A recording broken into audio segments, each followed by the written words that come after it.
Assalamualaikum warahmatullahi wabarakatuh. Bismillah, alhamdulillah, wassalatu wassalamu ala rasulillah, amma ba'd. Kaifa halukum jami'an? Alhamdulillah, nahnu bi khair wa afiyah.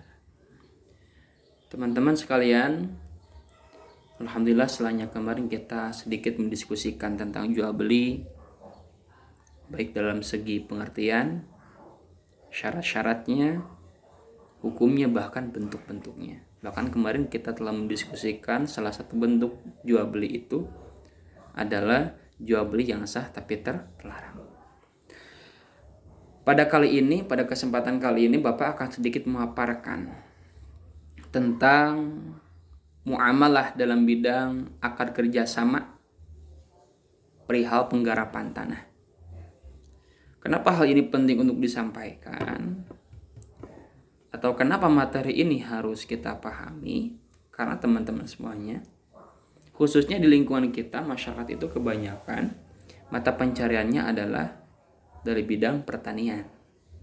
Makanya harus paham bagaimana cara untuk bertani. Salah satunya cara bekerja sama dalam bidang pertanian. Karena banyak sekali masyarakat yang ingin bertani tapi tidak punya lahan, ataupun punya lahan tapi tidak tahu caranya bagaimana bertani atau menggarap, mengelola lahan tersebut. Sehingga harus ada solusi. Maka Islam menghadirkan solusi kepada manusia, khususnya kepada muslimin, untuk bisa sejahtera walaupun tidak mempunyai lahan atau tidak bisa menggarap pertanian. Ada yang dinamakan dengan akad musaqah, mukhabarah, dan muzara'ah. Ketiga akad ini adalah akad kerjasama dalam bidang penggarapan tanah. Ini bisa menjadi solusi bagi masyarakat yang ingin bertani tapi tidak punya modal. Yang ingin bertani, punya lahan, punya modal tapi tidak bisa mengelolanya, tidak bisa menggarapnya. Baiklah, teman-teman, kita jelaskan dari poin pertama dengan cara singkat dan padat ya. Yang pertama adalah musaqah. Musaqah itu adalah suatu akad kerjasama antara pemilik kebun dan pengelola kebun untuk merawat kebun tersebut. Jadi musaqah ini tidak dari nol, karena lahannya sudah ditanami.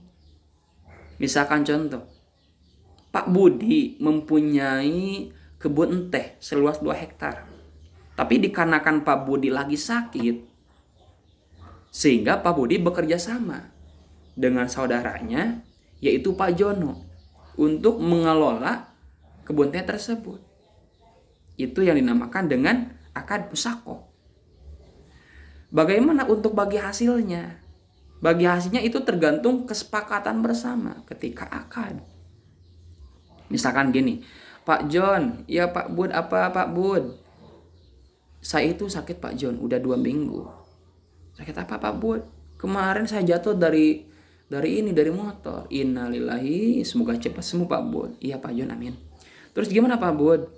Gini Pak John, kalau misalkan Pak Jono mau, silakan lanjutkan pengelolaan kebun teh saya Pak John. Saya gak bisa menggarapnya, gak bisa mengelolanya, gak bisa merawatnya karena saya kan sakit. Oh iya Pak Bud. Terus itu gimana Pak Bud nanti kesepakatannya? Gini aja Pak John. Pak John garap kebun teh ini selama 1 kali panen. Untuk bagi hasilnya, dikarenakan ini kebunnya sudah ditanami dengan teh, artinya Pak John cuma merawat saja. Bagaimana kalau 70% untuk saya, 30% untuk Pak John? Yaudahlah, gak apa-apa Pak Bud, daripada gak ada kerjaan. Itu yang dinamakan dengan musaqah. Adapun untuk mukhabarah dan muzara'ah, kalau mukhabarah itu kerjasama antara pemilik lahan dan penggarap. Cuma benihnya dari pihak pemilik lahan. Artinya ini dari nol.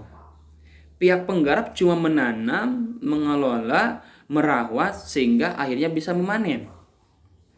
Pemilik lahan menyiapkan lahan dan benihnya. Untuk kesepakatan bagi hasilnya itu juga tergantung kesepakatan ketika akad. Yang ketiga ada yang disebut dengan muzara'ah. Muzara'ah itu sama. akad kerjasama penggarapan lahan. Cuma kalau musyawarah itu benihnya dari pihak penggarap. Jadi misalkan gini, Pak Budi ingin mempunyai kebun teh atau ingin punya kebun cabai. Dia beli apanya? Benih cabainya, bibit cabainya. Tapi dia gak punya lahan. Akhirnya kerjasama dengan Pak Jono. Pak Jono, kita kerjasama ya. Pak Jono kan punya tanah seluas 1 hektar. Daripada gak dipakai, dimanfaatkan. Bagaimana kalau kita kerjasama? Saya tanami lahan tersebut dengan cabai, nanti hasilnya bagi 2. Seperti itu. Kesepakatan baginya atau persentasenya sesuai dengan kesepakatan Pak Budi dan Pak Jono. Itu yang dinamakan dengan akad musyawarah. Jadi ketiga solusi ini, baik musyaqqah, mukhabarah atau musyawarah, insya Allah akan bisa menjawab permasalahan yang ada pada bidang pertanian. Mungkin anak-anak atau teman-teman, sekian yang dapat Bapak sampaikan. Silahkan pahami lagi dalil-dalilnya. Bapak barusan tidak menyampaikan dalil Quran dan hadisnya dikarenakan waktunya sangat singkat sekali. Hafal, pahami, nanti minggu depan Bapak tes satu-satu ya. Seperti itulah materinya. Semoga kita semuanya diberikan pemahaman yang utuh, pemahaman yang kuat, yang bagus untuk memahami segala ilmu yang Bapak ajarkan, yang kita pelajari. Amin ya Allah ya Rabbal Alamin. Terima kasih. Wassalamualaikum warahmatullahi wabarakatuh.